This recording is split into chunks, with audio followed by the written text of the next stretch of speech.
Hi, welcome back to my channel. What is my intro? This is about to be the most unscripted, unplanned, impromptu video I've ever fucking filmed. You know, my lights aren't on, I've got some cleaning supplies in the background, there's a freaking trash bag hanging on my cabinet back there. Because I'm going to Florida. I'm about to get on a plane in less than 12 hours to go to BookNet Fest to meet some of you freaking nerds. And I'm so excited for us all to be nerdy together. However, I'm not together. Usually I pick a good date and a time to plan my videos. I clean my house. I have a rough idea of what I'm gonna talk to you about. No, I protect you from all of this. And this is the mess that's my life. I just have been moving nonstop since I woke up today. So yeah, you get messy, Jessie. It's not too late to unsubscribe. Because of the fact that I am going to BookFest and then right after that, I'm going to get on a plane to go to New York to visit a friend for a few days, I know I won't really have time to film my September TBR, so I figured let's just stuff it in here right now. So I don't know when this video is gonna go up. It might never fucking go up because I'm sure it's gonna be unwatchable, but here we go. Ugh, God, let's not prolong anyone's torture. Let's just get right into it. So you guys know that I'm co-hosting the Afro Latinx Readathon, and we are reading along with Dominicana by Angie Cruz and Shadow Shaper by Daniel Jose Old. Please don't leave me. Okay, great, moving on. Every month I let you guys pick a book from my TBR that I will read. Last month I set up 3 books on my Instagram. The 3 books were Wicked As You Wish, Reverie, and what was the other book?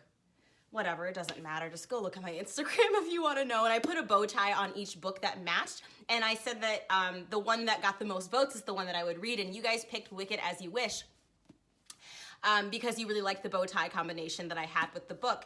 And I didn't read this book last month. That's who I am as a person. All right, what is this book about? I don't know. A deserted magical kingdom called Avalon and its prince Alexei. Alexei is the sole survivor of his royal family, and he is kind of hiding out in this really boring and desolate town, and he's got a best friend named Tala. Tala is one of the few people who know his secret identity, and when a famous creature of legend appears in the town, Alexei and Tala have to bind together along with a ragtag group of friends to take a journey back to the abandoned kingdom of Avalon and to change the world as they know it. Then if you watched my Black Girl Magic video, you will know that Kingdom of Souls is on my TBR for September. This book is about a Ra who was born into a family of witch doctors, except this witch ain't got no magic. When the long slumbering demon king awakens, it is up to a Ra, or maybe she takes it up upon herself, I don't know, to stop him. But in order to become magical, she has to pay the ultimate price. I believe she has to trade her soul with the devil, which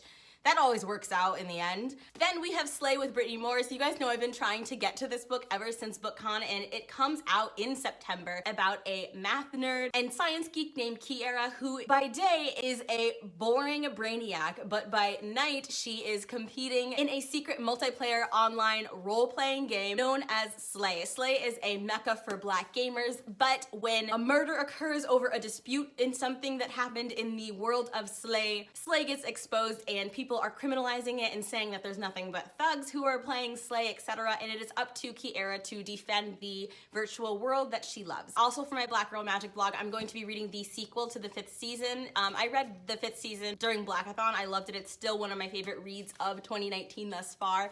And I am so excited to read the sequel. I have been dying to get my hands on it. Obviously, I still don't have it because this is the first one, but I am going to be reading the sequel this month for sure. And if I don't, y'all make me delete my channel. I literally need to use that Clorox to clean up my fucking act because I am such a mess today.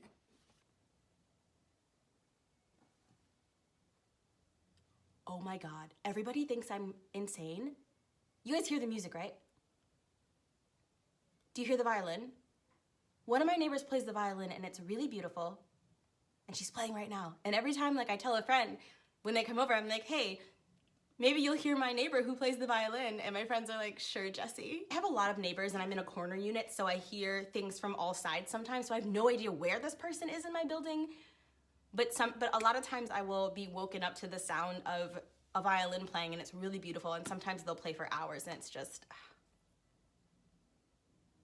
you can hear that, right? Okay, anyway.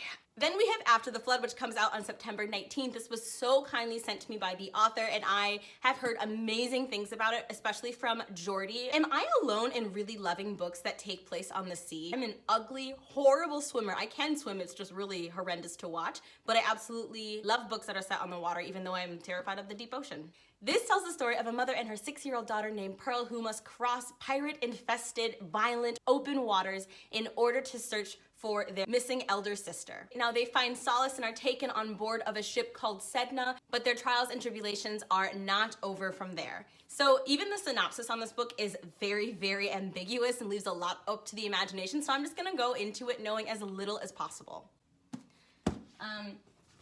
And then the last books that I have on my TBR are leftovers from August. They are The Goldfinch, which I was supposed to read for Mythathon, and The Wicked Fox, which I was also supposed to read for Mythathon. I am on page 200 in The Goldfinch, and I'm on page like 15 in The Wicked Fox. Look, okay, I had a very, very, very busy month, okay? I know I failed my own readathon, but this is why you shouldn't have expectations for me. That's gonna do it for this video. If I do get through those books, I'm just gonna continue reading what I have on my shelves because I'm so behind on my physical TBR. It is ridiculous. This is normally the part of the video where I go into a big diatribe about liking this video and subscribing, but I can't ethically ask you to continue supporting my content after this, so it was nice knowing you. Okay, bye!